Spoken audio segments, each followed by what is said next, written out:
En el cerebro un engranaje con raíces. La soberanía no se vende, no tiene cicatrices. De la fábrica sin muros al dato que te mira. El valor de uso en el abismo se retira. Contra el cercamiento digital la comunidad se alza. La plusvalía de la atención será nuestra venganza. Por la soberanía del cuerpo y del inconsciente. Planificación democrática, ahora y siempre. Dicen que el dato es el nuevo petróleo. Es una frase que se repite constantemente en foros económicos, en artículos sobre tecnología, en reuniones corporativas. Y a ver, la metáfora parece impecable, ¿no? Totalmente, suena muy convincente. Claro, porque sugiere que hay inmensos yacimientos de información valiosa bajo la superficie de la red, esperando a ser extraídos, refinados y vendidos al mejor postor. Pero hay un fallo enorme en esta idea. El petróleo lleva millones de años bajo tierra sin que ningún ser humano intervenga. El dato, en cambio, es la risa compartida con unos amigos en un bar, el mensaje de texto a un familiar o simplemente la ruta que seguimos para volver a casa. Exacto. Y el autor del texto que analizamos hoy argumenta precisamente que aceptar esa metáfora del petróleo es profundamente peligroso, porque nos oculta la verdadera naturaleza de nuestra vida digital. Hoy nos sumergimos en un análisis a fondo de un ensayo fascinante del economista José Manuel Juan Diego Monzón, publicado en junio de 2026. Y lo más curioso de este documento, para quienes nos escuchan y buscan nuevas perspectivas en economía política o sociología, es su origen. Nace de una conversación analítica entre el propio autor y una inteligencia artificial. Sí, es un experimento metodológico muy interesante. A través de este diálogo inusual, el texto intenta, reconceptualizar las categorías clásicas de la economía política y la sociología marxista para explicar el siglo XXI. Piensa en las ruidosas fábricas físicas del pasado y termina, de forma bastante inquietante, en el silencio de nuestros propios dormitorios.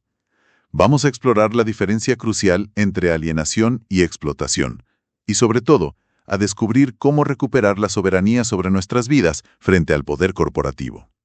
Antes de arrancar de lleno, creo que es importante hacer una pequeña aclaración. Dado que el texto fuente utiliza un marco teórico marxista y realiza críticas muy estructurales al capitalismo, nuestro propósito en este análisis es desgranar y exponer de manera objetiva los argumentos del autor. La idea es facilitar su comprensión, sin tomar partido ni respaldar posturas ideológicas. Analizamos la obra tal cual es. Vale, vamos a desgranar esto. Porque para entender cómo el mundo digital nos exprime, primero hay que entender qué nos están quitando exactamente. Volviendo a la imagen del bar que mencionaba antes. Imaginemos que un grupo de amigos está tomando algo, riéndose, compartiendo confidencias. Un escenario súper cotidiano. Eso es. Y de repente, resulta que el dueño del local ha grabado a escondidas esas risas, ha analizado las emociones detrás de cada palabra con un software y luego les cobra a esos mismos amigos, de una forma u otra, por el simple hecho de haber interactuado en su espacio. O sea, ¿es esto lo que el autor sugiere que hacen las grandes plataformas tecnológicas? El mecanismo que describe el texto funciona exactamente bajo esa lógica. El dato no es una mercancía en sí mismo. Es lo que él denomina un bien social originario. ¿Un bien social? Claro, un clic, un me gusta o tu geolocalización pertenecen a la esfera de la vida colectiva. Son pura actividad humana. Para convertir esa interacción en algo que cotice en bolsa, se requiere un proceso que el ensayo compara históricamente con los cercamientos. Ah, los famosos cercamientos ingleses. Eso es. Entre los siglos XVI y XVIII, las tierras comunales donde los campesinos cultivaban libremente fueron valladas y privatizadas por los grandes terratenientes. Pues bien, el autor sostiene que las plataformas digitales actuales son los nuevos terratenientes. O sea, están poniendo vallas al espacio donde nos relacionamos. Es como privatizar el aire que respiramos mientras charlamos. Exactamente. La infraestructura digital, los servidores inmensos, los algoritmos de recomendación, todo eso actúa como una gigantesca red de pesca lanzada sobre la sociedad. Esa infraestructura es simplemente lo que en economía política se llama capital fijo, la maquinaria, para que nos entendamos. Ya veo. El problema es que caemos en una especie de fetichismo tecnológico. Pensamos que la plataforma nos ofrece un producto mágico, cuando en realidad la plataforma es solo la fábrica que intercepta y procesa un valor que la propia sociedad genera al existir. Vale, pero si la plataforma es solo la maquinaria, la red de pesca, entonces la famosa nube no tiene nada de etérea. Ni de inmaterial. Y esto nos obliga a mirar la cruda realidad física que sostiene a toda esta inteligencia artificial. Porque a menudo nos venden la narrativa de que la IA es una especie de cerebro autónomo que flota en el ciberespacio aprendiendo por arte de magia. Sí, la caja negra mágica. Exacto. Pero, ¿quién está realmente detrás del telón metiendo carbón en esta máquina? Lo fascinante aquí es cómo el ensayo desmonta esa ilusión introduciendo un concepto clásico llamado trabajo muerto. Para que los grandes modelos de lenguaje funcionen, necesitan devorar cantidades astronómicas de trabajo humano cristalizado en el pasado. Trabajo del pasado. Sí, hablamos de libros escritos hace siglos, bibliotecas enteras digitalizadas, código de programación de los años 90, millones de conversaciones en foros. Todo ese inmenso archivo es el intelecto general de la humanidad que ha sido privatizado por corporaciones sin pagar un céntimo en derechos de autor. La máquina no piensa de la nada, regurgita el esfuerzo de millones de mentes. Ostras. Para que nos entendamos, hablamos de que las herramientas predictivas actuales son básicamente vampiros que se alimentan del esfuerzo intelectual de gente que ya ni siquiera está viva. Es una analogía fuerte, pero encaja perfectamente con el marco teórico del ensayo. El capital se alimenta de ese trabajo pasado. Pero ojo, la crítica no se detiene ahí. Inmediatamente después, el autor señala hacia el trabajo vivo e invisibilizado, porque para que la inteligencia artificial parezca inteligente hoy en día, hay un ejército global de personas realizando microtareas repetitivas en condiciones de precariedad extrema. Los trabajadores fantasma, ¿no? Los ghost workers. Esos mismos. Y se encuentran abrumadoramente en el sur global. Países como Kenia, India, Venezuela o Filipinas son los grandes centros de este nuevo proletariado digital. Claro, porque cuando un filtro nos limpia la bandeja de entrada o cuando una red social elimina un vídeo violento antes de que lo veamos, alguien tiene que haberle enseñado a la máquina qué es la violencia. Y ese proceso es brutal. A través de plataformas de subcontratación como Amazon, Mechanical Turk, estas personas pasan horas dibujando recuadros alrededor de peatones en imágenes para coches autónomos. O, como decías, visionando horas de contenido traumático, decapitaciones y abusos para entrenar los filtros de seguridad. Madre mía, el peaje psicológico de eso tiene que ser devastador. Lo es, y el ensayo denuncia que por este trabajo las corporaciones pagan entre $2 y $4 la hora, sin cobertura laboral, sin seguro de salud. Es sobrecogedor. Creemos interactuar con algoritmos de ciencia pura y la realidad es que interactuamos con el agotamiento mal pagado de miles de personas, y asumo que esta inmensa fábrica también tiene un impacto físico sobre el planeta. Esos servidores no funcionan con aire. ¿Qué va? El impacto ambiental es monumental. El autor dedica una sección a desmitificar la economía verde digital. Detrás de cada consulta a una IA hay una huella hídrica y energética tremenda. ¿Hídrica? O sea, agua. Sí. Millones de litros de agua potable fresca son necesarios simplemente para refrigerar los equipos de los centros de datos y evitar que se fundan. Y el consumo eléctrico rivaliza con el de países enteros. El extractivismo no se limita a robar un clic, drena acuíferos y minerales críticos afectando directamente al clima global. Entonces, ¿qué significa todo esto? Me cuesta dar el salto a cómo encajamos nosotros en esta megafábrica. Entiendo el extractivismo en el sur global y el consumo de recursos, pero cuando el ensayo afirma que nuestro propio hogar es un centro de producción, sinceramente, cuando estoy tumbado en mi cama haciendo scroll en el móvil, no siento que esté sudando en una cadena de montaje. Lógico, te estás relajando. Claro. ¿Cómo justifica el autor que el simple hecho de ver una pantalla sea producción? Ese es el gran triunfo del modelo actual. Para explicarlo, el ensayo distingue analíticamente entre alienación y explotación. La explotación es el mecanismo material de extracción de valor. Cuando ves un vídeo corto, tus micropausas, el tiempo que tu mirada se detiene en un fotograma, todo entrena al algoritmo. Vale, generó métricas. Exacto. Tu tiempo de ocio cotidiano ha sido colonizado. El autor lo define como tiempo disponible para la captura. Generas valor económico del que eres desposeído. Existir y desear se han convertido en formas de producción no pagadas. Entiendo la explotación. Extraen valor económico. Pero ¿y la alienación? Porque solemos usar esa palabra para describir sentirse, no sé, desconectado de la realidad. En este ensayo, la alienación es un problema profundo de conciencia y de control sobre nuestro deseo inconsciente. El texto se apoya en el concepto de psicopolítica de Byung-Chul Han. Ajá. A diferencia de los regímenes del siglo XX, que obligaban a obedecer mediante el miedo, el sistema actual nos domina desde la seducción. Los algoritmos de recomendación deciden silenciosamente nuestras aspiraciones, nuestras opiniones políticas e incluso cómo concebimos la amistad en redes. Transforman las relaciones sociales en nodos de valorización. Eso es. Y la trampa es que lo vivimos como un acto de libertad y placer. No nos damos cuenta de la sumisión. Creemos estar eligiendo qué consumir cuando coreografían nuestros deseos para mantenernos en la fábrica invisible. Pero a ver, si nuestras emociones se empaquetan como mercancía, ¿quién compra esto? Todos sabemos que si buscamos zapatillas, nos persiguen anuncios de zapatillas. Es molesto, sí, pero no parece el fin del mundo. Si conectamos esto con el panorama general, la cosa cambia. El mercado publicitario es solo la punta del iceberg. Eso es lo que Shoshana Zuboff llama capitalismo de vigilancia basado en la mercancía estadística. Ahí el individuo se disuelve en grupos grandes. Vale, perfiles demográficos. Sí, pero el ensayo pone el foco en un segundo mercado, mucho más oscuro, la mercancía de vigilancia punitiva. Uf, vigilancia punitiva. Suena a control policial directamente. ¿Es que lo es? En este mercado surge el concepto del cuerpo de datos, o data body.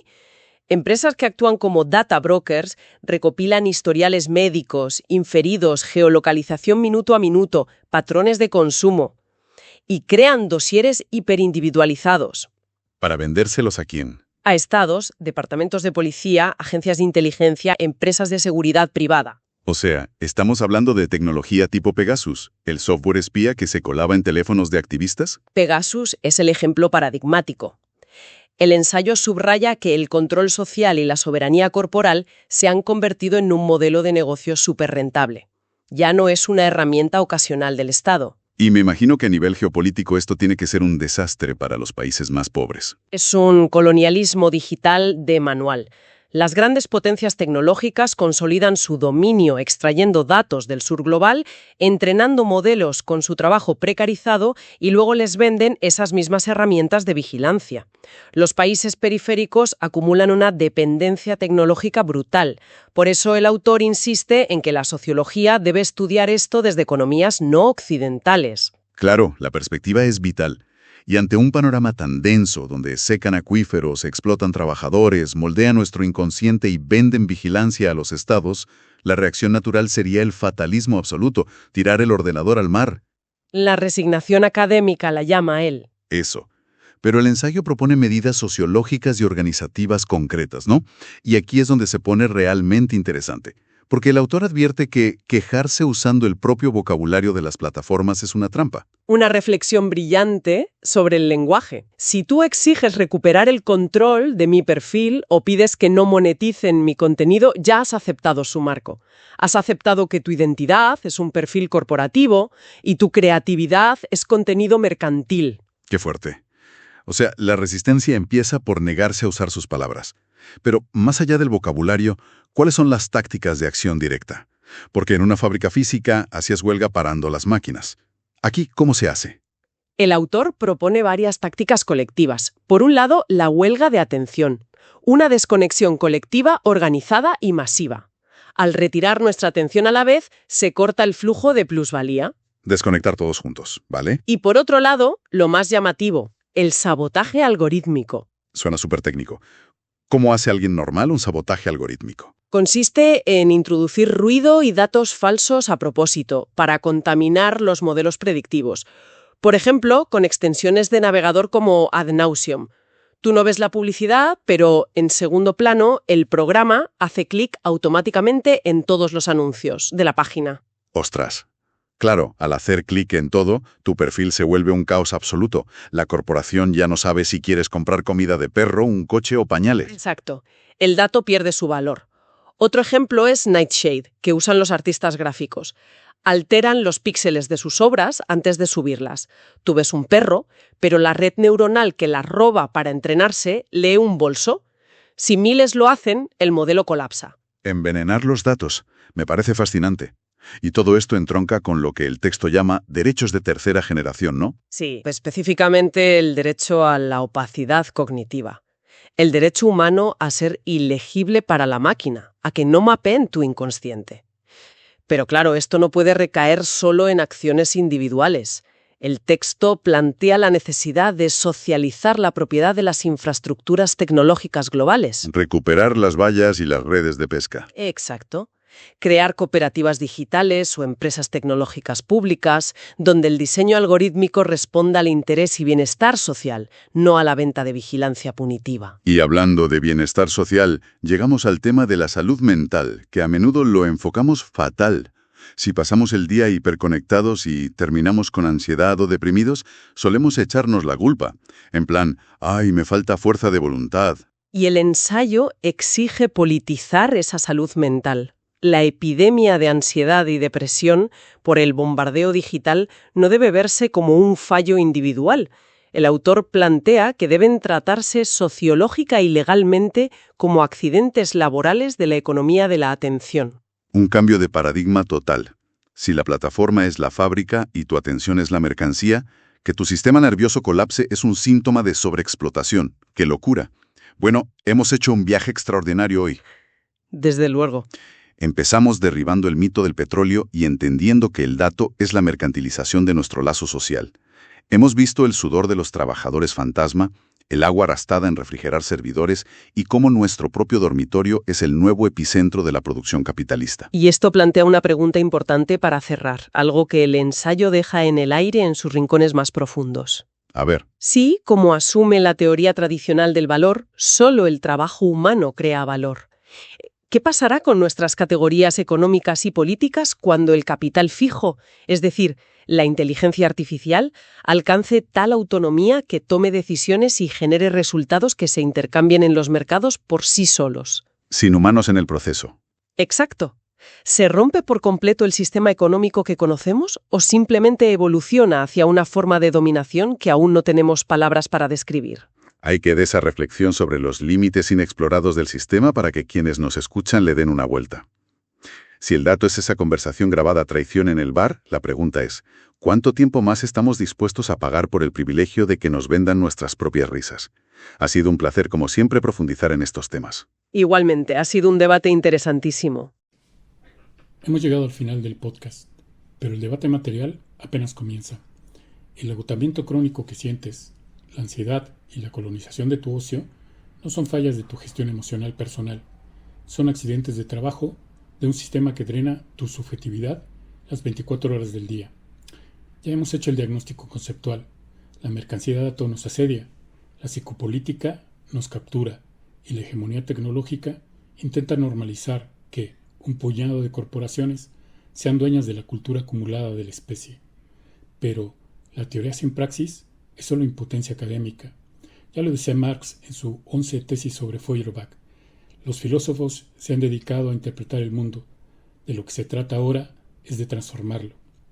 Si el dato es social en su origen, la única salida coherente es la socialización de las infraestructuras, la defensa de nuestro cuerpo de datos y la construcción de una verdadera soberanía tecnológica donde el interés social aplaste de una vez por todas al interés privado. Dijimos al inicio que renombrar la realidad es el primer acto de subordinación. El segundo, y el más importante, es organizarse para transformarla. No dejes que este análisis muera en la pasividad de tus auriculares. Ve ahora mismo a la sección de comentarios de YouTube y responde, ¿cómo vas a sabotear el algoritmo hoy? Deja tu reseña, únete a nuestras redes sociales y sobre todo, descarga este material y discútelo con tu comunidad, con tus compañeros, en tu espacio colectivo. Convierte esta escucha en un nodo de resistencia. Nos encontramos en el próximo episodio. Mantente alerta, mantente crítico y recuerda siempre que pensar es empezar a desobedecer.